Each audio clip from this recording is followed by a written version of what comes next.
mind? No. Okay.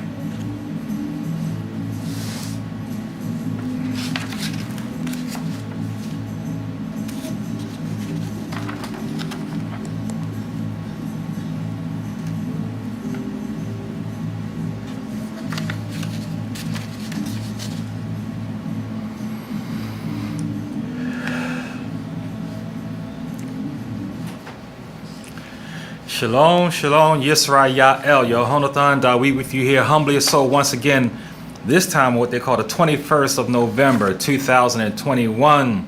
Shalom Malakim, peace be on you. Wow, I feel like I'm going through birthing pains. This is delivery. We've gone through now 52 weeks, and this is the 53rd week of these Torah portions. Number 53, azinu, which means listen. That song, Shema Yisrael, is not just about hearing. It's not about physical auditory acumen. This is a hearing of the heart. And now we are in week number 53 of hearing of the heart. And this Torah portion is ha'aznu, listen.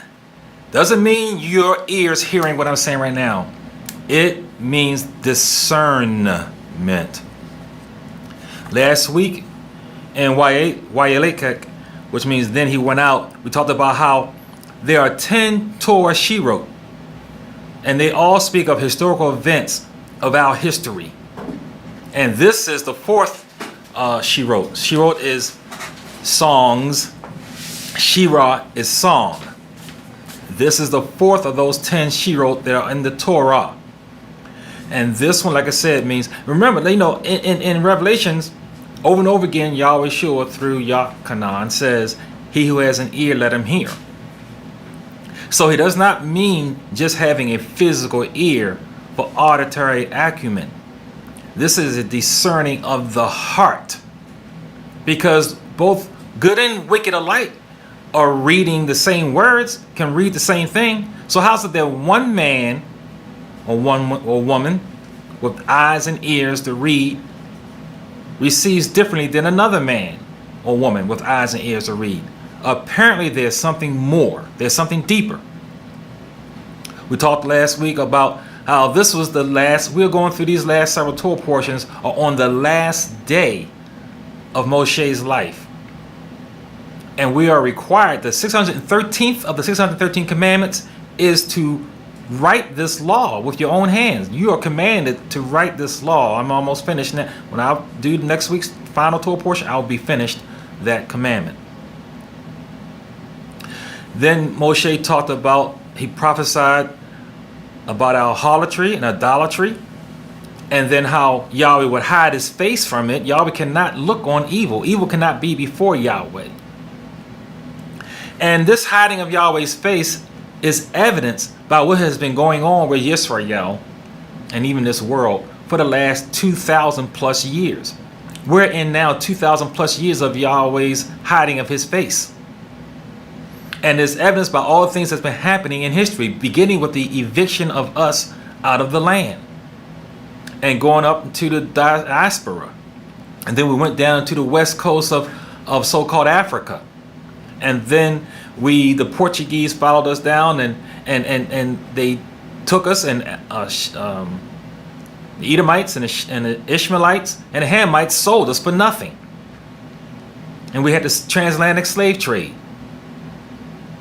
And it goes on and on from there. You had all kinds of plagues from them. I outlined them last week. All the plagues, all the wars, all of this is all under the first 5 seals of Yahweh's hiding his face. The first 5 seals are all under the hiding of Yahweh's face. Next in line is that sixth seal, which is the earthquake of the Western world. It's not the whole earthquake for the whole world, because there will be another one in Eretz Israel, the final one. But this 6th seal, that's going to incur the first resurrection. So I ask that you come bear with me more. We got this one and one more. And the enemy is sore against your dear brother here. I literally had a attack because I'm calling out by name who your real enemy is. Those who do not study, those who do not pray and fast and do research are immature, and they go by the storylines giving them, the narratives giving them of the white man being your enemy. First of all, there's no such thing as a white man unless you have fallen angels who are white. But because everyone else, the so-called white man, is just a lighter shade of brown than you. That's all. All men have pigmented melanin of different types. We're not to be hating anybody based on something they had no control over. The Jew is not your enemy. All men are being puppeteered by one enemy. Now, some people benefiting from it over you. Yes, we do know that. We do know that so-called white man and Jew man, all that stuff benefiting more than you. But they all being puppeteered too. By who? The one I call out. The Erev Rav. And I'm calling out by name because no weapon formed against me can prosper.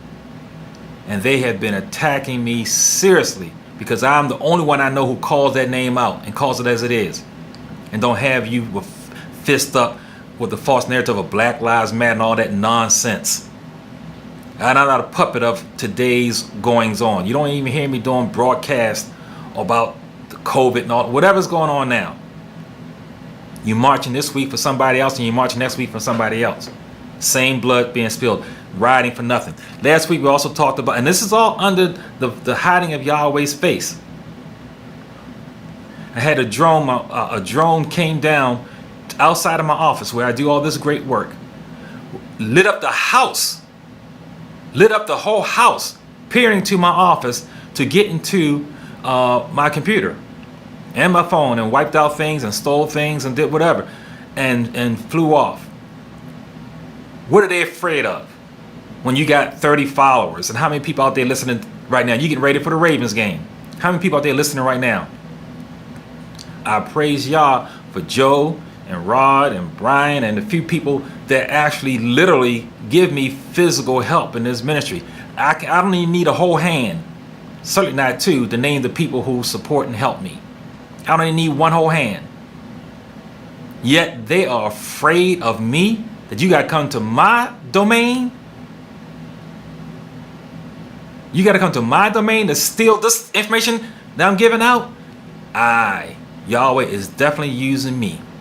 He is definitely using me to get this out. You must be getting gold from this mic, because you got the ones who are controlling all things since the hiding of Yahweh's face, following me, getting my messages off the air. This must be something serious.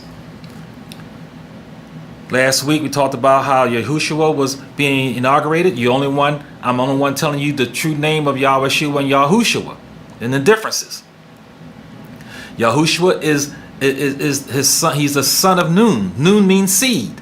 Remember, I'm telling you original words, original truth, which is how I'm getting deeper information out there to you. And the Arab Roth don't like that, because I don't get swayed by false narratives. And I'm not a creature of what's going on today. What's going on today is what's going on since Yahweh hit his face, the Torah. And I'm teaching you the truth of it. Right now, we're under Acts 2:17, the influence of Ruach HaKodesh. Because it takes Ruach HaKodesh to believe this word. Like I said, everybody has access to the word. And look and read it. So how is it that everybody doesn't come to the same conclusions? Because they don't have Ruach HaKodesh. Yahweh, I stop to pray to you right now, and in your name of the unlabored name of your son, Yahweh Shua HaMashiach, that your power, Ruach, be upon me as I deliver this message this day, that Yisrael was Shema, discern and hear what you have given me to give them this day. Today we're going to do the Song of Moshe, and it talks about Yahweh's selection and protection, the danger of apostasy and judgment, mercy and judgment, and Moshe is ordered up to Mount Nebo. He who has an ear, let him hear what Yahweh has to say to his called out ones. Yehonathan Dawid with you here on the famous 1590 WFBR. Yahweh for Christians. Now, this Torah portion goes from, this is the 32nd chapter of what they call Deuteronomy, the whole 52 verses. And verse 1, right off the bat, he summons heaven and earth to witness this covenant, because you have heaven above us and earth beneath us, and they were there from the beginning, and they'll be there to the end. So that is the two witnesses that he has summoned for us. Let me read, let me support why he did this. Let's go to 2 Peter 3, 10 through 13. 2 Peter 10. This is why this is the best witness for us on these Torah portions, on this covenant, I should say, that Yahweh has with us. 2 Peter 3, 10 through 13. And it reads, "But the day of Yahweh will come as a thief in the night, in which the heavens will pass away with a great noise, and the elements will melt with fervent heat. Both the earth and the works that are in it will be burned up. Therefore, since all these things will dissolve, what manner of person ought you to be in Kodesh conduct and righteousness, looking for and listening and hastening the coming of the day of Yahweh, because of which the heavens will be dissolved, being on fire, and the elements will melt with fervent heat. Nevertheless, we, you and me, those who keep Torah in the heart, who have a circumcised heart, according to his promise, look for new heavens and a new earth in which righteousness lives." So this covenant, then what does that mean? See, Moshe is the greatest of all prophets. Here they are. This speaks to us today. Right now we are being witnessed by heaven and earth of this covenant that is going to last only until the new heavens and the new earth. This was Yahweh would say. He said, not one jot or tittle will pass away until heaven and earth pass away. It will pass away. Then what are you going to live by? It's going to pass away, and that's going to be a culmination of the age. Then you will know. But you should know today, as I speak on this mic, the true discernment of the Torah. Do not live by the blood and stone of it, but by the water and flesh of it. Remember, in Ezekiel, he says, I'm going to give you a new heart. I'm going to take away the stony heart and give you a heart of flesh. Now, there's no blood. See, right now we got people who are thinking they're going to get into the kingdom with stone, commandments written in stone, and ratified by blood. Here, by Ruach HaKodesh, I'm teaching you that this commandment is to be written on our circumcised fleshly hearts, a heart of flesh ratified by the Mayim, by the water, not the dome, not the blood, ratified by water. And Peter is saying right here, that is when this new covenant, the final, the eternal covenant that never will be changed, is going to be. Right now, you got to take out the 8-track. It doesn't work anymore. You can't buy a car that's going to have an 8-track work in it. You got 1976 Lincoln Continental Mark V with the gills on the side of it, then yeah, you go ahead and use that 8-track. You got to move on. Stop using old keys for your new door. Yahweh Shua is the door, and he gave you a new key. He is the key. He is the key. In verse 2, now the thing about this heaven and earth being our witnesses, you look at it like this. This is deep stuff, and you're gonna have to listen to me clearly today. You're gonna have to listen to these words coming out of my mouth. Now, heaven, the rain comes down. Moshe said his words are like water and dew. Well, the Torah's first writing was in the stars. Adam lay on his back and he read the whole Torah. He knew the Torah from front to back. But you know what? When rain comes, you can count the drops of rain. But on the earth, he said his words are like dew. You cannot count dew. It's impossible to count the mist, the raindrops, or the water of dew. You can count the rain. You can count raindrops. They can be counted scientifically. As such, the law of Moshe can be counted. You can count how many words, how many lines, how many letters. They can be counted, and there's a beginning and end to writing. But there's no end to the oral Torah, which comes from earth. You got the written Torah from Hashemayim, which has a limit. You can count the books, the chapters, the lines, the letters, the words, the letters. But on earth, you have the oral Torah, the oral understanding, which comes from Ruach HaKodesh. Things I'm giving you that you cannot Google. And I'm going to say some more things that you cannot Google. That is uncountable. So this is your witness. This is something deep. It's not just heaven and earth. It's like the Torah written and being understood on the earth from Ruach HaKodesh. Isaiah 55:11. Isaiah 55:11. I keep reminding us what the first ever commandment given. And it was to be fruitful and multiply. And what did Yahweh say in Isaiah 55:11? So will my words be that goes forth from my mouth. It will not return to me void, but it will accomplish what I please, and it will prosper in the thing for which I sent. Yahweh's word is seed, and it will be fruitful. It must be fruitful because he commands it. He's not going to speak and bring back emptiness. And you are commanded to be fruitful in this word. You're commanded to go forth with this word, learn it with a circumcised heart, live it, and teach it. Be fruitful in it. Shaul said in 1 Corinthians 3:6-8, hey, one man plants, another one waters. So be it. It's not about us getting any credit. Any crowns you get is for the laying down at Yahweh's feet. You are working, but not for salvation. You're working for your crowns. And that's also in Corinthians. You're working for your crowns. Going back to this Torah portion, verse 3 of 31. And it reads, Moshe saying, Yahweh, your mighty one himself crosses over before you.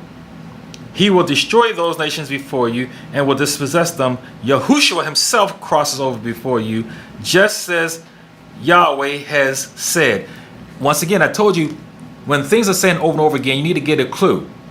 There's a pattern. He continuously says in Deuteronomy, in this book alone, Yahweh, your mighty one. He's personalizing him, personalizing Yahweh to each one of us individually, and not having us receive him as a nation, where you can go ahead and diffuse it and kind of be like not responsible for everything, because you identifying with Yahweh as a nation. Where here in the book of Deuteronomy, Debarim, he says over and over again, Yahweh, your mighty one. Personally, Yehonatan David's mighty one. Your mighty one. Personal. And he is saying that Yahweh is going before you in the personage of Yahushua. But here's the thing. We're going to go back to that name. We're going to go back to that name. And I'm going to read. Okay, that was 31:3. Now to chapter 32, verse 3. Because that was important, because he says Yahushua goes before you. And there's a reason for that. Now we're going to go to the verse 3 of this next chapter. Because I proclaim the name of Yahweh. See the name. And ascribe greatness to our mighty one. Moshe saying he's proclaiming the name. See, Moshe, he got a clue a little bit. There's something special about this name. This secret name of the Savior is salvation. But he couldn't quite get it.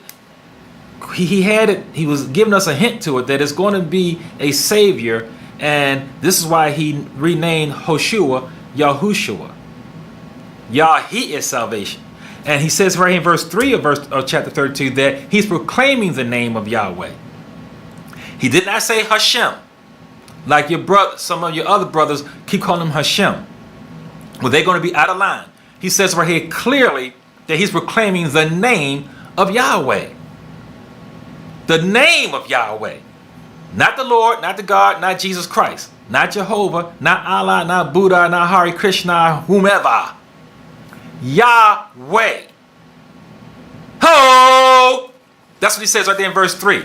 You can't get around that he's proclaiming this. This is the lawgiver. Now in verse 4, he goes into, we're going to start talking about this song. This song, the nature of this song expresses the total harmony of creation and the ever revelation of Yahweh's word. There's no, I know we like to go ahead and break things down because we think we're smart. Talking about the Adamic covenant, the Noahide covenant, and the Abraham covenant, and all that. There's only one covenant. What it is revelations of the same covenant. That's what it is.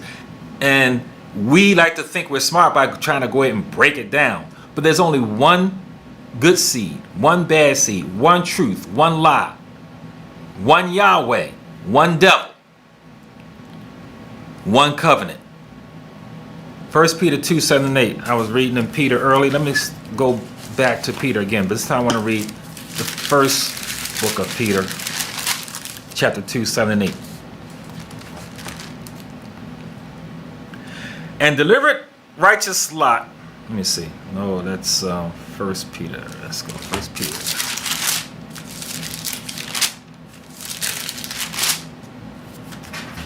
All right.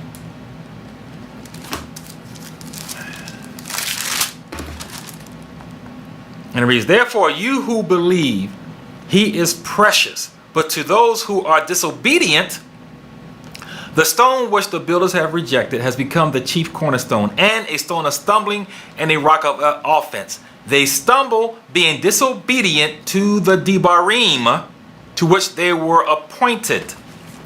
So we were appointed this word, and this same rock, like I said, we can both read, two people can read the same thing and get two different understandings.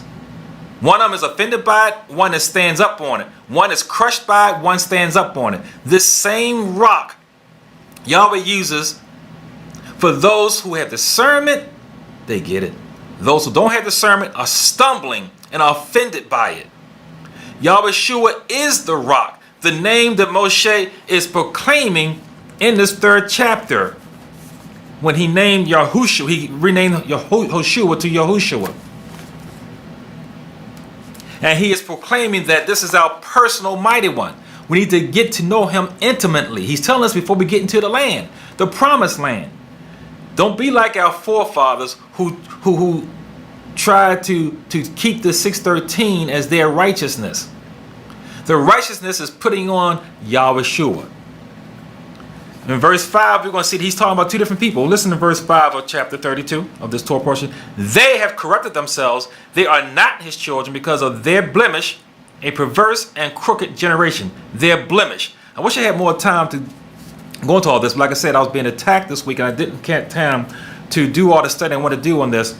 But I talked to you about this years ago. This word they is not a benign word. And Ibri is Hama. They is Hama. And pictographically, you have the Hey, the Mem, and the Hey. What Yahweh Shua is telling us is that watch it. They come from the water, murky and dangerous, watch them. He tells us watch them twice. You know how we like to say they this and they that generically? In the Bible, it's not generic. Shlomo warned us to watch they. Watch them, watch they. So what is Moshe? Again, in the beginning I said you're going to have to listen to these words I'm saying. I am original words, original truth. And when you can't get this reading it in the slave master's language of English. Neither can you get it really in any other language. But this word they is not to be just read over. He is saying they are not his children. They have corrupted themselves. They is Hama. This is another seed. Remember, they the ones who snuck in with us. And they're trying to sneak into the kingdom through us. Because in the next verse, we see that it says, do you thus deal with Yahweh, O foolish and unwise people? Is he not your father who brought you? Has he not made you and established you? Remember, now he's talking to us. Because he's saying, wait a minute, are you going to follow them? In verse 5, he's talking about Hama, they, them. Those are the ones to watch out for. And then in verse 6, he said, you're going to follow them? He prophesied, and we did follow them. We followed them, trying to be them, we took on their gods who our fathers never knew. Our fathers knew the gods of the Amorites and the Hivites and all of them. the gods of Babylon. These ones we have now are brand new ones. Our fathers never heard of a Lord. They never heard of a God. They never heard of a Jesus Christ. They never heard of Jehovah. They never heard of these things. These are new gods coming from the seed of Hasatan. The people who have corrupted themselves with him. Remember, I'm the one that told you how did this happen? Satan, Yahweh says he hated Esau from the beginning. From the beginning. This man was created, and you have to go back to the older Torah portions when I showed you scripturally. I can't do that now. Otherwise, we'll never get anywhere if I keep citating everything that I drop on you. But right at the sacrifice, Abraham of his son, to his left was Hasatan. To the right was Yahweh. And that frightened Yitzhak. He saw Satan right there. And that's how that demon seed got into his seed. That's how he got in there. This is a warped genetic make. And he has corrupted himself, and he's going to try to get in with the stony 613 through us because he despised his birthright. He thought too lightly of it. This man was evil from the beginning. And his modus operandi is mixing particularly with us, because this is how he's trying to get in. He cannot get in. Yahweh is the seed watcher. That's why he says, let the wheat and tares grow together. All of us has been spread throughout all the world. The wheat and the tares are together because you cannot parse them. And we cannot discern them. Only Yahweh can. Because only Yahweh reads the heart. Only Yahweh can do this. Remember, the first sign given to Pharaoh was when Moshe dropped the rod and it turned to a serpent, saying that this is Yahweh talking to Pharaoh directly, talking to the heart of Pharaoh, that he discerns who Pharaoh is and where he came from. Remember, Pharaoh came from the Sea of Reeds. He was mixed and created by Esau's seed. He was blue. He was a blue man, and he was presented to Mizraim to be their king, their Pharaoh. This was Yahweh. This first sign to him was let him know that I know who you really are. I know where you come from the serpentination. Remember, I told you that word serpentinization, which is creatures deep in the sea. You can look at this right. You can some search that one, but I showed you the scripture to this thing. This thing is deep. This thing is deeper than you just reading it through like it's a story. This is your history. And they seek to cling, the culture vultures seek to cling to your culture and rape us from it, and then regurgitate it to us another culture, black history. Where in this whole Bible did Yahweh ever describe his people as black people? Where? Nowhere. Your history is a Hebrew history. It ain't Kwanzaa and none of the other garbage they give you. It is Hebrew, and he distracts you from that. That's why they pump up Egyptian history on the History Channel every day. They love that because Egyptians don't claim to be Yahweh's people. That's why they love, the Arab Rav loved the Egyptian history and love pumping it up. And then you want to go ahead and say you were kings and you're from Egypt. Well, you're saying you're Egyptian, then you're saying you enslaved Yahweh's people, because the Egyptians enslaved Yahweh's people. So how can any so-called black person beat their chest talking about they're like Egyptian, like you come from Egyptian heritage? If you did, then that may be true. You might be a Hamite. Realize this: you're an enemy of Yahweh. We need to know our history. We need to know it. Remember the Bikram. Remember we talked about the Bikram. Once again, these things that are boring to most people have deep meaning for us today as I speak. The Bikram offering was the last offering of the year on the 8th great day. Before giving the Bikram offering, because nobody wants to study the offerings and all they say that's done away with, they had their place. And they're going to be reinstituted in the 1,000-year millennium. But then the Bikram offering, before giving it, you had to give a brief recital of your history to the priest. But in order to recite it, you got to know it. Can you imagine how every so-called black person on the earth would conduct themselves this morning when they woke up and got out and left their houses if they knew their history? If they knew their real history, if they knew that when they opened up this book, that it spoke to them in their relationship to the one who created them, the whole attitude would be different. You would not be calling yourselves bees and hoes. You would not be showing your buttocks, having your buttocks uncovered like they were when we came off the ships. We came off the ships in chains with our buttocks uncovered, involuntarily.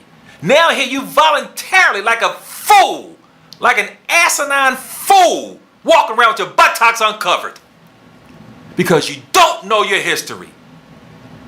Sottish, trying to be gentle with the old English word, but today, dumb, stupid. Read this book and learn. Read your history and learn and conduct yourself accordingly.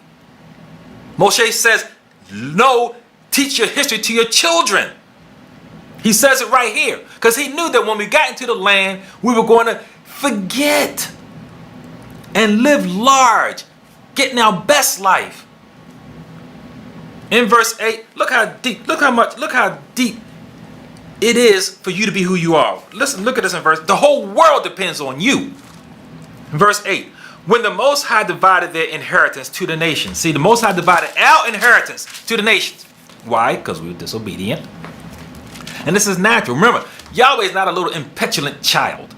He's not a bad parent. He doesn't keep score because we will all lose. No one will ever be saying that Yahweh kept score. What happens is natural occurrences of obedience happens and natural occurrences of disobedience happens. Naturally. If you sit down on the sofa and eat food all day long, you're going to naturally get fat. It's not somebody planning it against you. It's not some war. It's you feeding yourself. If you work out, you naturally get stronger. Everything is natural. If you don't drink water, naturally you're going to get thirsty. If you drive fast, naturally you're going to have more accidents. So he says here, when the Most High divided their inheritance to the nations, our inheritance was divided to all the nations. When he separated the sons of Adam, he set the boundaries of the peoples according to the number of the children of Israel. All the world has its boundaries based on our number. The whole world is where it is based on us and where we are and where we're going. How many? 70. 70 original peoples from the Tower of Babel. 70 tongues. And they morphed from there. Why? Because of the 70 sons of Israel that entered into Misraim. Everything, we are the foundation of the world. So you have 70 foundational tongues, which is mixed Hebrew. All the tongues are mixed Hebrew. Then there's more from that. English is not one original 70. That shows you how stank and demonic this language is. There's not one original 70. There's not one original peoples, not one original nations, not one original tongues. We're going to talk about that a little bit more too. Now, I've talked about that a lot. And all the places we're driven, everyone is dependent on us.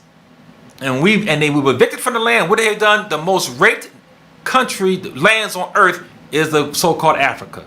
Everyone is divided up. Ain't nobody running into Canada and trying to take all its other nations aren't in Canada taking their stuff. Other nations aren't in Russia taking their stuff. Other nations aren't in Japan taking their stuff. Other nations aren't in Ireland taking their stuff. All the nations of the world have gone into so-called Africa and raped it of its resources. No other country, no other landmass has that been done to. So it goes on here, talks about how Yahweh, in verse 10, how he found us in the desert. He called Israel, remember Jacob, this is when his name was Jacob, the supplanter. Yahweh found him desolate. Why was he desolate? Well, because Esau sent his son Eliphaz to go kill him. Jacob out-tricked him and made a deal with him and gave him all his wealth because his father did not send him to go get a wife broke. He wasn't sent to get a wife broke. He went with wealth that was taken by Eliphaz, and we know he shows up later in the book of Job. But so that's why he only had a staff. that same staff that Adam and Mother Hawa ate from on that tree. The same one that Hasatan was beguiled Eve from. That's what all he came with when he went to his uncle Laban. Now, so what happened in verse 15? He says for the first time, I think the only time, Yisrael is called Yeshurun. Yeshurun is a poetic name for Yisrael. It means upright, straight, and just. And that's how we were. We were just wide-eyed and bushy-tailed and happy and into the promised land. We getting in where we fit in. We finally got at the culmination of all these things. And we just got fat and forgot. He says we were obese and thick. I mean, he got serious with it. We're thick and obese. Nobody likes to be called obese, even if they're obese. Obese people don't like to be called obese. That's what we had became and forgot him. We forgot Yahweh and we went on our own way. The thing about it is, see, we know the first Adam was not deceived. He voluntarily went with his bride because he thought he can bring her back. He already lost one. The narrative says Judith. We can use that name or not, doesn't matter. But he already lost her. He didn't follow her. She was made separately. And she thought she was equal to him, which she was not. She was made to still help him. So he wasn't going to lose this one because this one came from his flesh and blood, his flesh and bone. That's what he said. He didn't say the word. He said flesh and bone because he didn't have blood. We weren't created with blood. So he figured, I can play Yahweh's role. I'll bring her back. I can bring her back. But the first Adam couldn't do it. And to this day, we have failed as men to delivering this world over to Yahweh. The second Adam had to do it. And the second Adam did it. And right now, we're under Ruach HaKodesh. He has the baton and delivering all those to Yahweh Shua. He only testifies of Yahweh Shua. Ruach HaKodesh's only job is to bring souls to Yahweh Shua. It speaks of nothing else. That's why on this broadcast, in this ministry, Yahweh for Christians, the only meat on the table is Yahweh Shua. Verse 16 to 18, we talked about that, how we're going to serve mighty ones unknown. Unknown. Because we deserted our rock. The rock that watered us for 40 years in the wilderness. This rock represented Yahweh Shua. He is the rock that Revelation says is Daniel, cut out with our hands. Cut out with our hands, and it destroys all the kingdoms of this earth. And this grows to cover the whole earth, and it is a kingdom everlasting. The rock of salvation, Yahweh Shua. So Yahweh hides his face, huh? Let's go read verse 20. All right, verse 20. It says, and he said, I will hide my face from them. I will see what their end will be, because they are a perverse generation, children in whom is no faith. And here we are. No one teaches like Yahweh. See, Yahweh laughs too, because really, I told you there's only good and evil. There's no in between. And he fools the evil Satan, who more intelligent than anything on creation. He's the ancient of days, ancient before us. So he was fooled. He was fooled. Yahweh knows he's righteous, and he does what he's going to do. Hasatan seeks to warp everything, but even in that, he doesn't realize he's snaring his own net. Because of his evilness and his brutishness, he thinks you can just force and bully things. Whereas Yahweh is love. He didn't like this. The first 6 worlds were created without grace. This world, the 7th one, was created with grace. Well, actually, miracle grace. Techanol. I'm the one that dropped that word onto you about 5 years ago. Techanol is not just regular grace, it's miracle grace. And Hasatan didn't want to go along with that. He didn't want to go along. So he fought against that. He is the one who accuses Yahweh. Yahweh, you think Hasatan, if he actually understood really what's going on, that he would have killed Yahweh Shua? Seeing that now that this doomed his own head? That this doomed, he is crushed now by doing what? Yahweh Shua allowing him to have his life laid down. All throughout the book, Hasatan is one step behind, one step behind. And he's going to be one step behind now because the knowledge is increasing, the discernment is increasing, and we are understanding who we are.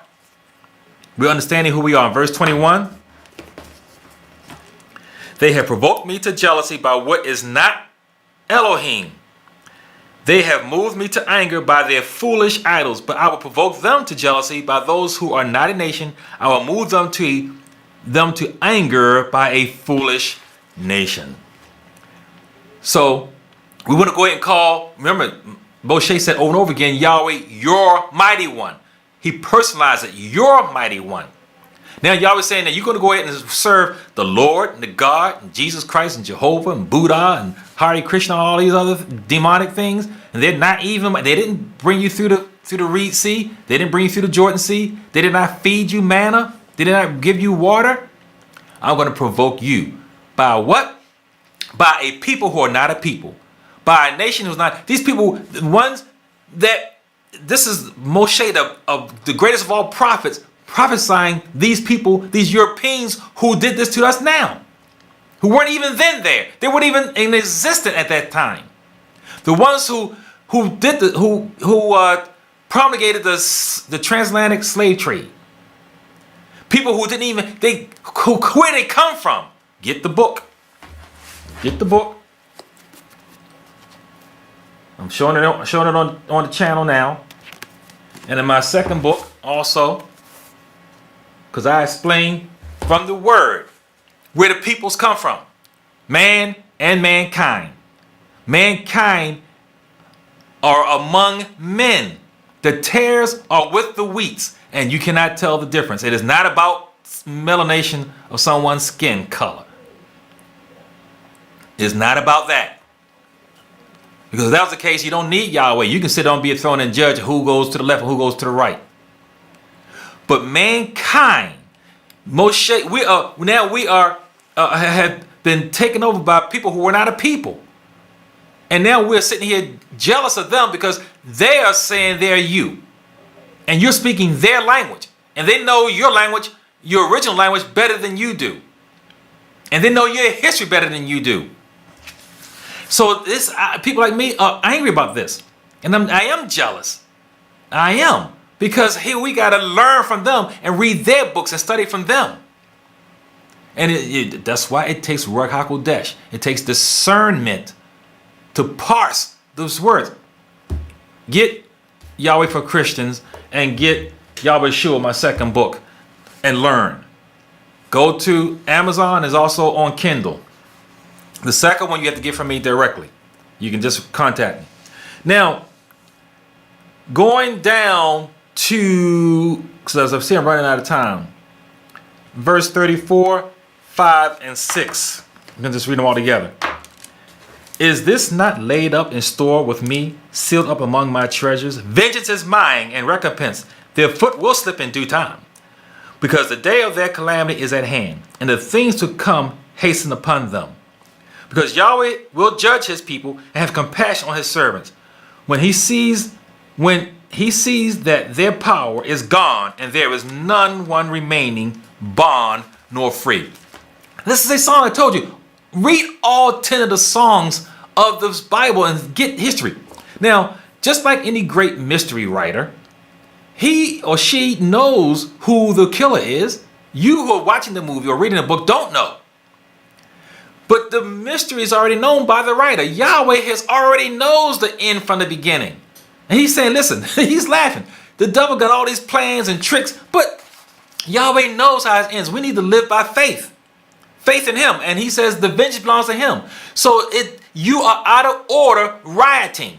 You're out of order taking judgment in your own hands because you were done wrong. Yes, we're done wrong when we shouldn't have sinned. Yahweh says, and who can be more righteous than Yahweh? Let him handle it. You can't do it. Put the gun down. Put those voting ballots down because they cannot help you. Stop voting. That's a waste of your time.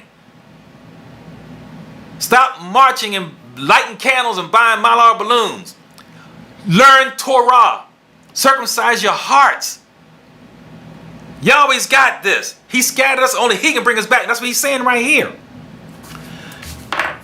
I read this before, I'm going to read it again. Daniel 12:7. When Malak was telling Daniel about the end of days, his heart was melting. What? When is this going to end?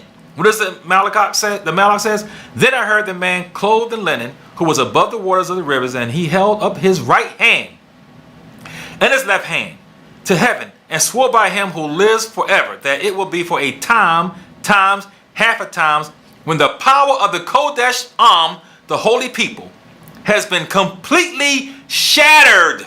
Completely shattered. All these things will be finished. Yahweh is not going to reveal his face until all these things, until we are completely shattered. That means we don't have rights. Right now, I got rights to go ahead and I can blast the president. I can vote. I can not vote. I can go and come as I want. I can wear, I can get a shot, not take a shot, whatever it is. So we still got our own hand that can save us. Yahweh says he's going to reveal his face after we have completely shattered. When we at the sea of reeds, when the Egyptians are coming, when the Mizrahites are coming, and you have no way out. You're at the sea and you cannot save yourself. That's when he comes. That's when he comes. So stop it. You cannot unite. You cannot come together because Yahweh separated us. Only he can bring us back together. This is what he says, not me. This is what he says. Listen, verse 39, to go on with that. I read that in Daniel 12:7. Now see that I, even I, am he, and there is no mighty one besides me. I kill and I make alive. I wound and I heal. Nor is there anyone who can deliver from my hand. Yahweh does this. He builds and creates. He destroys. He does this. He allows. This is for the revelation. Remember, Hasatan made accusations against Yahweh, and he was kicked out. 1/3 of the heavenly host thought that was unfair, and they followed right behind him. This was the most beautiful of all the creation. No other Malachim looked as beautiful and bright as he. 1/3 followed what their eyeballs saw. 2/3 Shema. 2/3 had discernment. 2/3 listened to the voice of Yahweh and remained in their original estate. So in the meantime, who was right? Because is Yahweh a bully? You say one thing against him and he kills you? So Yahweh let all of this play out. All of this play out. For all the millennia. It's going to be 7 millennia. Let it all play out. And in that 7 millennia, you're going to see what righteousness really is. If everyone did obey Yahweh, how beautiful the world will be. How everything grows and there's fruitfulness and beauty. So then, because when it's all said and done, when we're recreated after Yahweh, we're not going to remember any of this. So who is the eternal witnesses? These so-called angels, the Malachim. They're going to be able to witness that indeed Yahweh was true. Yahweh is Sadiq. He is not a bully. It's not that because Hasatan disagreed, he got kicked out and damned to hell and all those who followed him. It's because he is Sadiq. He is upright. He is emet. He is true. He is honest. He is life. He is telling the truth. Outside of him is life. If you hate Yahweh, then you love death. That's what it is. And this is why Yahweh just let it play. And the covenant is ever revealing. There's no separate covenants. It's one. With greater revelation as time goes on. Wow, I hope we can get that. Verse 44. So Moshe came with Yahud. Now, this is deep. You're not going to get this in English. Once again, I'm original words, original truth. I'm going to read it. In the King James, it says, so Moshe came with Joshua, the son of Nun, and spoke all the words of this song in the hearing of the people.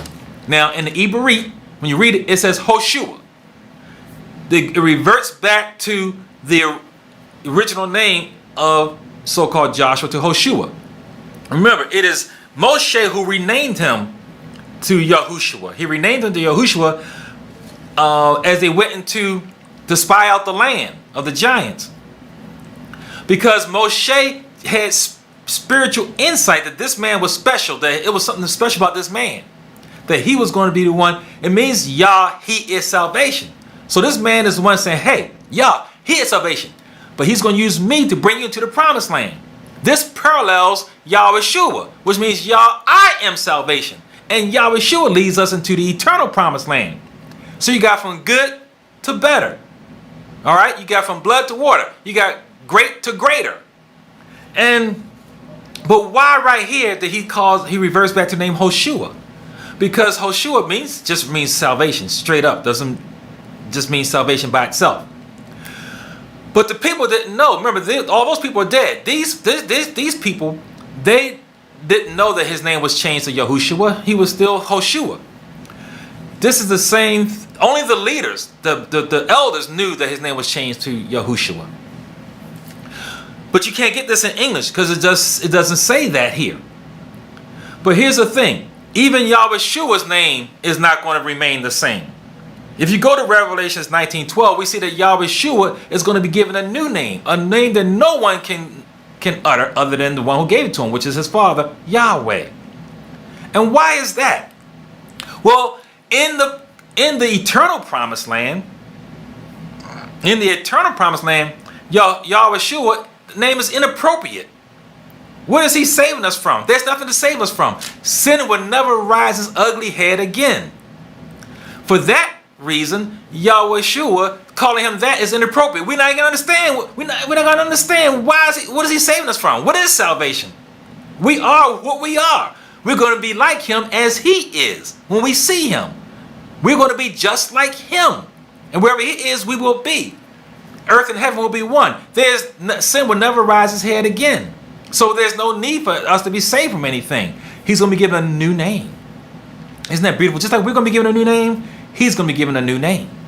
And his only name, only his Father will be able to utter the name. We'll be able to utter our slice of it as it relates to us.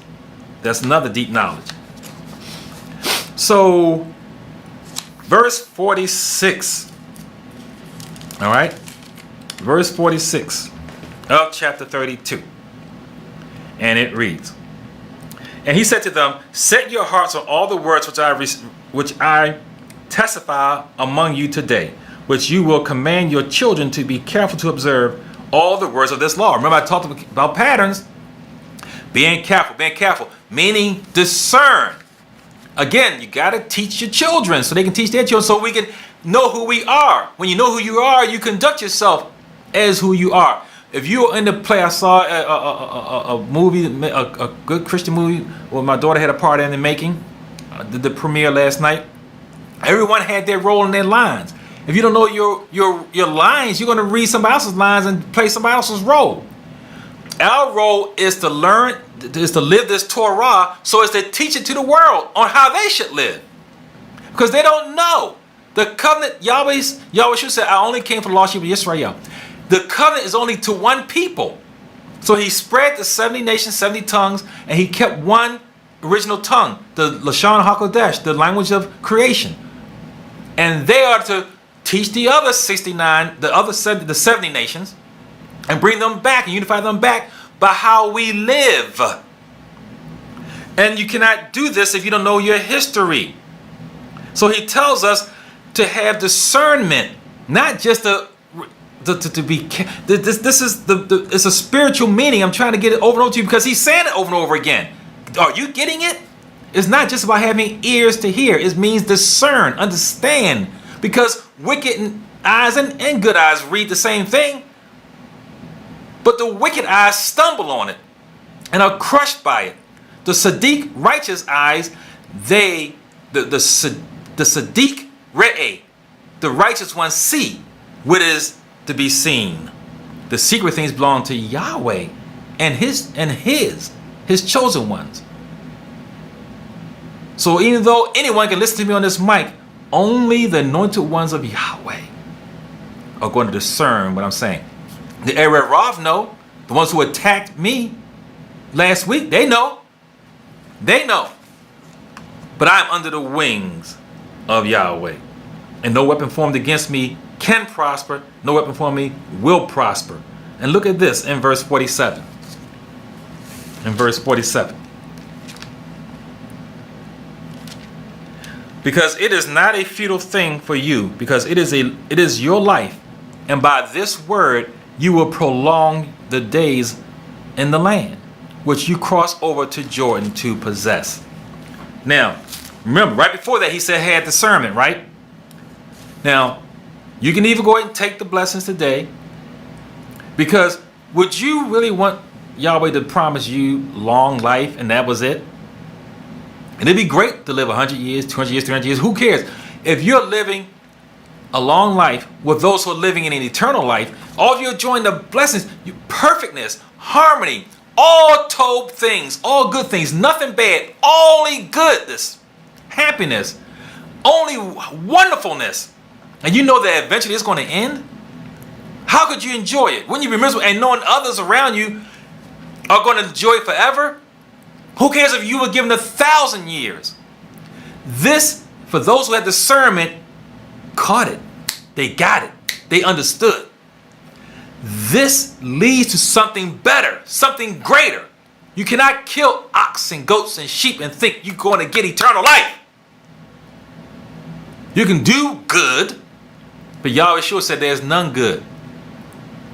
You can do good and you can get a long life, but you can have your heart circumcised and have a relationship with Yahweh Shua and get eternal life.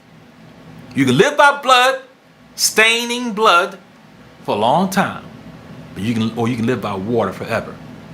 Because you can't drink blood and live. You're going to need water to live. 51 and 52. See, Moshe finally did get it. And he's trying to tell us, hey, because he wrote this book with his hand, and is to be laid outside in the most holy place next to the commandments written by Yahweh's hand. He says, because you transgressed against me, this is why Yahweh said Moshe can't make it to the land. Because you trespassed against me among the children of Israel at the waters of Meribah and Kadesh in the wilderness of Zin, because you did not hallow me in the midst of the children of Israel, yet you see the land before you, though you will not go there into the land which I'm giving you. See, the Torah, the 613, can't make it to the land. When Moshe hit that rock, he did not hallow Yahweh Shua. That was his time to go ahead and be the first deliverer of the Basora message of Yahweh Shua, because the rock is Yahweh Shua. And not only did he smite it once, he smote it twice on both cheeks. Both cheeks. That's deep. I talked about that last week. Now, next week, the last one. The 54th Torah portion, Wazot HaBaraka. And this is the blessing. Deuteronomy 31 to 34, 12, the end of the entire book of Moshe. Yonatan Dawit with you here, Yahweh for Christians. Shalom Aleichem. Peace be on you. Hallelujah, Yahweh.